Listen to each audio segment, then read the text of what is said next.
right, good evening, everybody, and welcome to our latest edition of After Hours. We are coming to you from the office. We've been watching these Zoom shows for a while, so it's awesome to be back in the office.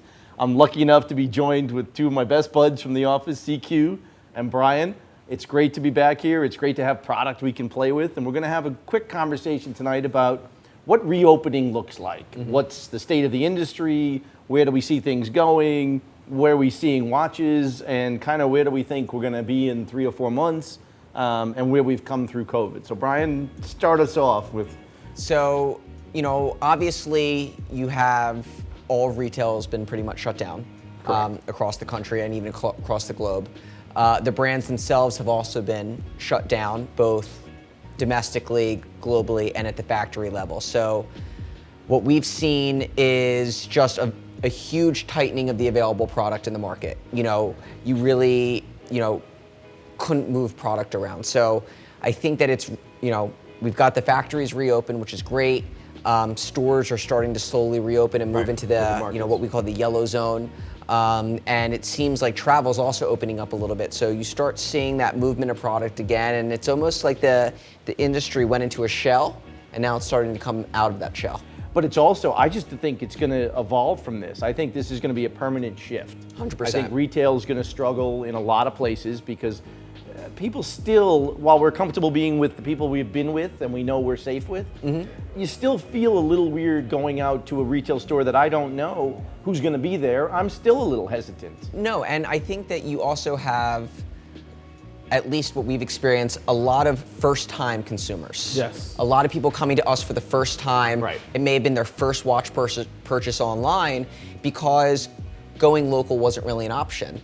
And, we hope that they had an amazing experience and they got, used to saying, okay, I found something online, I had a great conversation. I can talk to somebody. I can talk to somebody. Exactly. The watch Real came, people. it was as described, and you hope that one watch becomes two and so on and so forth. But I think that for those that got a chance to order a watch online, or anything online for that matter, it doesn't just have to be watches, it could be anything that you collect or are passionate about. I think that that sort of barrier went away as it became the only option. And I think the other place we're going to see the change is when we saw these, we're now seeing launches. Yes. Virtual launches are now a thing. Yeah, obviously, it's interesting how different brands are SIHH doing did it, yeah. and by all accounts, I think it was pretty damn successful. 100%. 100%. Yeah. So, are we going to go back to doing big shows, or is this going to evolve into online launches maybe throughout a course of a year? I think big shows are done. I think maybe mini regional shows, like something in New York, something in California, you might see things like that.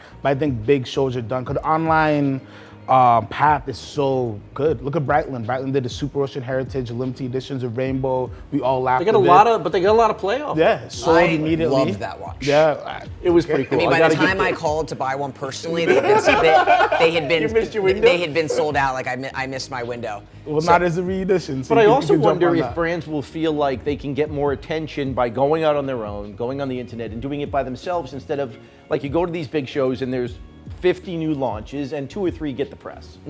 And this way, like Breitling, if they launched that at Basel, would they have gotten the same amount of attention against Patek, Rolex, all launching the same day? That's Probably a great not. point. No, I mean, I think a lot of stuff gets lost during that time of the year. You have the big trade publications or the online outlets throw everything up at once, and everything sort of gets mixed in, and then there's a few, special pieces that come out of it that get big attention. But no, I mean, I think that putting out launches individually at their own pace and at their own time to where, and also what was nice is that they can deliver them.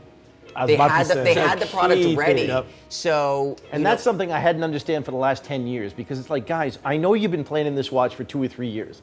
Maybe you could launch it when it's ready to deliver. Correct. Instead of, doing it a year later when everybody gets 9 months. frustrated. yeah, I mean, how amazing. Launch a watch and then know that deliveries within the next 2 weeks. And I think that is going to be a theme moving forward.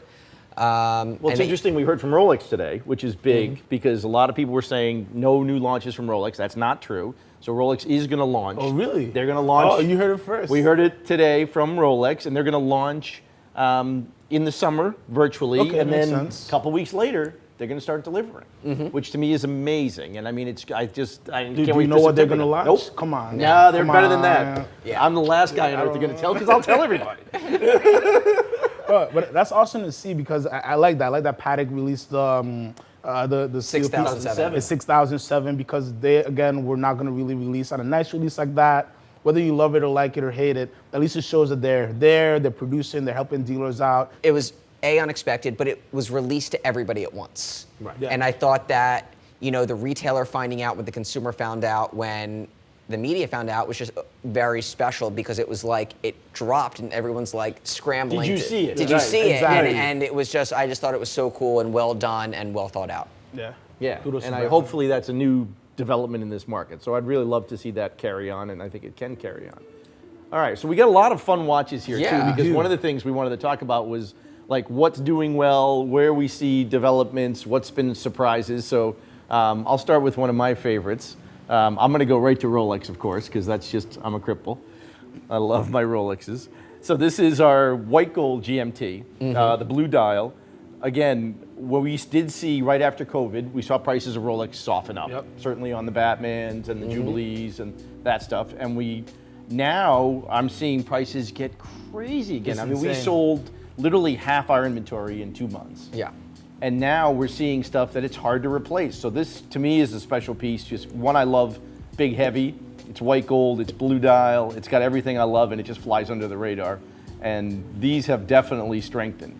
And again, historically, I remember 10, 15, 20 years ago, white gold sports models, be it the Smurf when it first came out, be it the GMT, they never did well. Yeah, it was always. Because nobody really wanted to spend 3 times as much for a white gold piece. Now, it's the kind of the cool. It's the cool thing. But you know what I think happened? And I think that there used to be this idea that why would I spend all of this money on a white metal when nobody is going to know that it's gold? Yeah.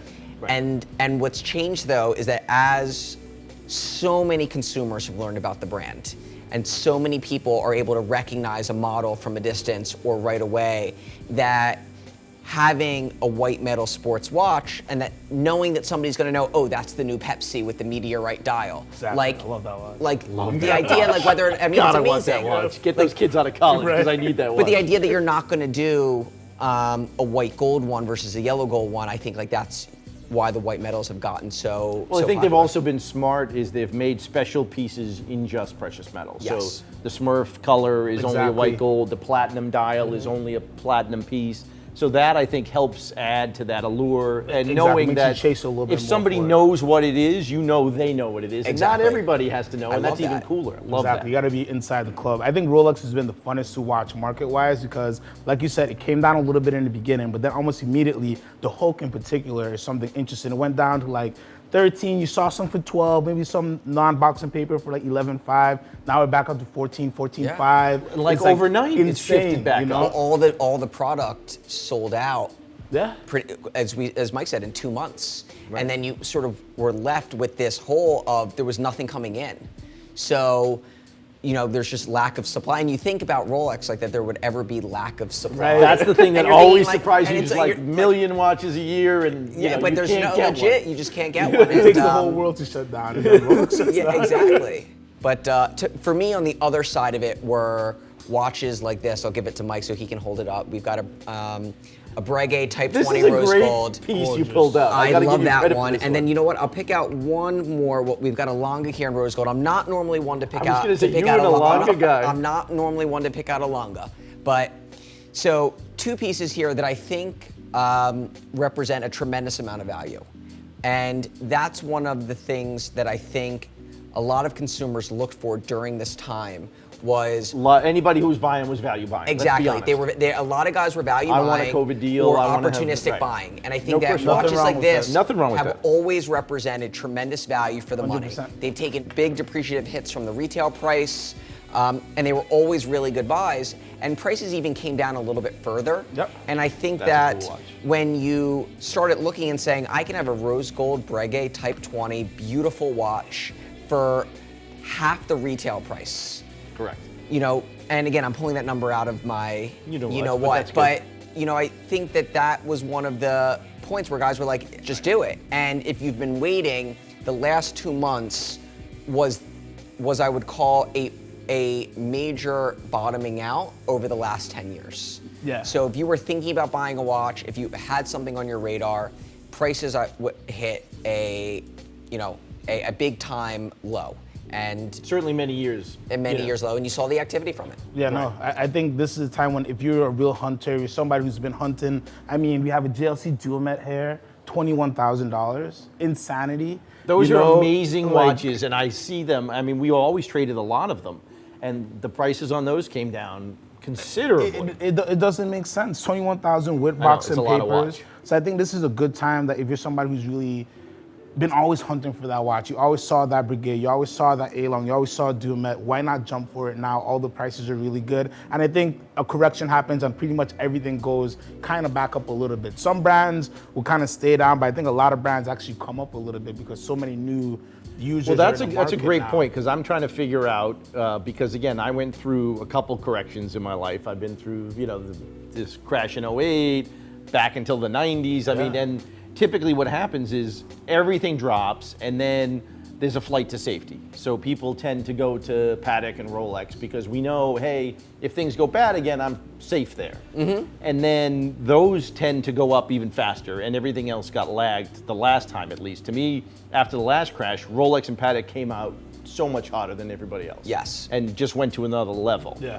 Now I'm wondering to see, because now we're seeing brands like Journe and AP that are incredibly strong. The Royal Oaks, I mean, these pieces to me Are doing well. Doing really well, and surprisingly well for me. No, I mean, I think that you have different categories of watches now where they're ultra rare and ultra scarce. And as a result, I don't want to call them recession proof, but you do, if you have something where there's only 18 ever made, and there's enough of a collector base that are going to buy that watch when one becomes available. And that, I think, is what's going on with Journe. But where I think right now is different than it was in '08 is in '08, a lot of people sold their collections. A lot of watches came out of drawers. Yep. Oh, I've had this Breitling for 5 years. I don't wear it. I'm just going to sell it now. Like, now's the time to sell it and be done with it. But now there's nobody not that panicking. mad. You didn't see that panic. There's no No. panicking. Nobody's No. really selling their watches. I think the other thing that's interesting is back in '08, '09, nobody knew where we were going to be Correct. in 6 months to a year, and everybody felt like whether it was 1, 3, or 6 months, this was was a a mystery, temporary blip, and that we should get back to normal quicker. So I think that also was an impact. Yeah, I think to the point that people might say we're silly, but like, think about it. If you're in the right position to buy, this has never been a better time to buy watches. Just like if you're gonna buy cars, it's never been a better time to buy cars, buy boats, buy real estate. This is probably one of the best times. Right, there's opportunities again. Exactly. I don't know about you, but I'm only paid for media. to be on these videos. Yeah. So is that how it works? I don't know about you guys. I missed that part of my contract, apparently. To I'm the talk about- talent. Because we just start showing it. Right.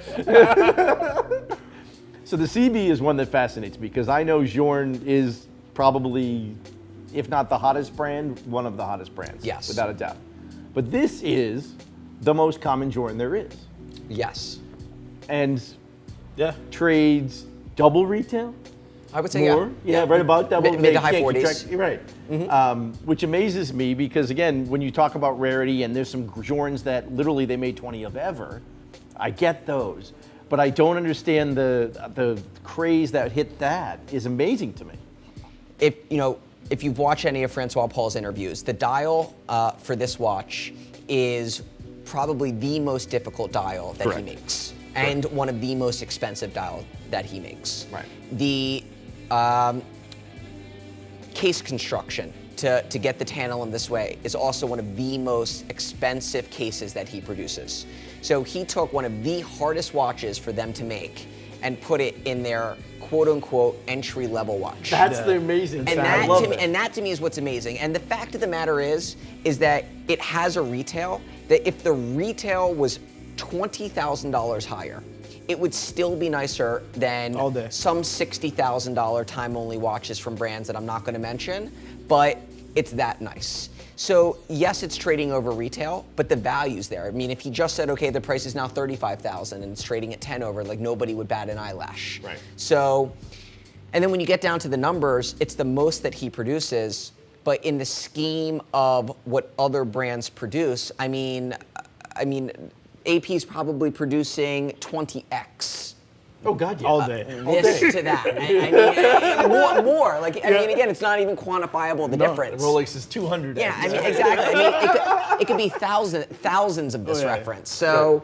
you know, again, I think that when something's inherently rare and people can appreciate the quality, and then you do have that bit of luck, because there is luck associated with it, where it catches on and people start noticing it and it becomes recognizable from a distance, that's when... I think it's one of the most awesome watches. It was just amazing to me of how quickly it went from here to here. Yeah, boom. Because it was always a great watch. And Correct. yes, it was always hard to come by, but most Journes were. Right. But it was never at this kind of fever. So, I mean, I think the other thing that's interesting is, where do you think the next fever goes? Where do you think is the next ping that might pop, that people realize that, hey, you know, this has been around for a few years, but there's a reason it should be.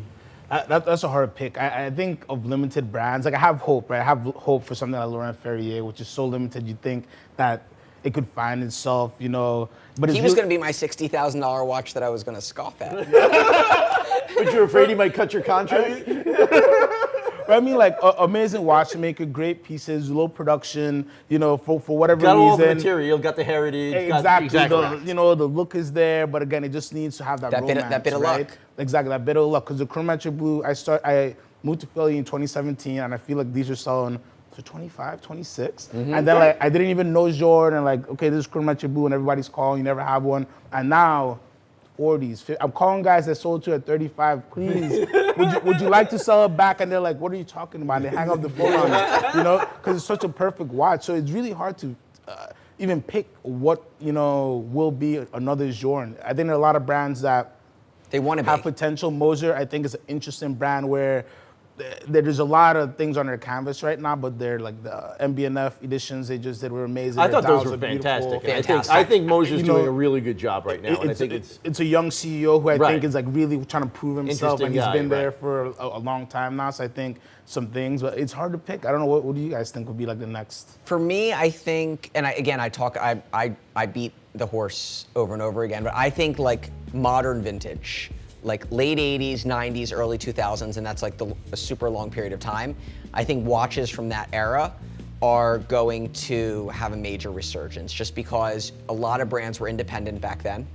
there were a lot more independent. There was a lot more brands. independence. I mean, they hadn't been acquired by groups yet. And there wasn't the whole like watchmaker thing. Correct. Where people In-house, followed. It was yeah. like, you know, it went this way with chefs. You know, it became the chef thing, and then now it's becoming like, now people know watchmakers. Correct. Exactly. And now there are early brands. I mean, when you go back to early Frank Mueller's, early Roger Dubuis, But where even these guys were watchmakers who made some really could cool see early their pieces. DNA, But I think like- And even some of early- them were iffy. They didn't work all the time because it was just getting started. But I think It's the charm, as we call it. But even early Vacheron, I'm a big fan of. And I think that the priorities of the brands were different back then. I think that, again, they were doing whatever they could to produce the best possible product that they could produce. And there was like this intense competition, right? Like it was, you know, the Eagles and the Cowboys going head to head against each other on what Patek and Vacheron would come out with. But don't in a you given think they year. were building for them? I almost feel like they were building for the Swiss industry more so than building for the consumer. Yes. They wanted to outdo each other. Correct. And to show what we could do. And Correct. that's- 100%. I bought a vintage AP last week, platinum skeleton back. I mean, beautiful handwork in it. It's incredible how cool those things were. And again, underappreciated. I think I agree with you on that. I think that's a great point you make about it. In the 90s, they were kind of paying attention to the brands. Everybody's trying to outdo themselves. And then we go into 2000s and like the ETA movement thing happened. Everybody wants to be in-house. And now we've kind of circled back where the brands who pay attention to the collectors, the brands who connect with the consumers a little bit better, are the brands who are really figuring out and really surviving these days. Where brands who kind of forgot about the consumer and thought they were maybe a car manufacturer, and every year they could just produce. They're realizing that a watch isn't a car, and every year I'm not gonna buy this just another watch just because you put a new year on it. Correct. So it's interesting to see what brands will grab onto the consumer and have feedback, and what brands will be like, well, we'll just figure it out and see how things move around right now. And I think that's the big thing is, you know, for years we always said that a lot of the Swiss brands especially really shunned the internet or didn't know what to do with it. Yeah. And now there's so much more They content. still don't out believe there. that it's They gonna still stay. don't- Exactly. They're It's still not convinced. They're not a fan. It could go away. It could go away, but we're pretty sure it's got some legs now. But it's the same thing with Instagram, and it's Yeah. just all these things that are developing. So it's interesting to see which brands will really support it, feel comfortable with it. So I have a question. So do you think when everything opens back up, we immediately see this big rush of inventory coming back in? Because like you're saying earlier, like in like 2008, everybody's like, hey, let's get in liquid. Now, like for a point, we kind of slowed down on buying to see what the market is. Now we're kind of up and running again. Correct. Like, do you think with everybody actually being able to go to a post office, to go to a FedEx store, that we start to see a tick up? I think we Yeah. will see a tick up in inventory 100%. because, as new goods hit retail stores, people will start Might as trading well, more. right?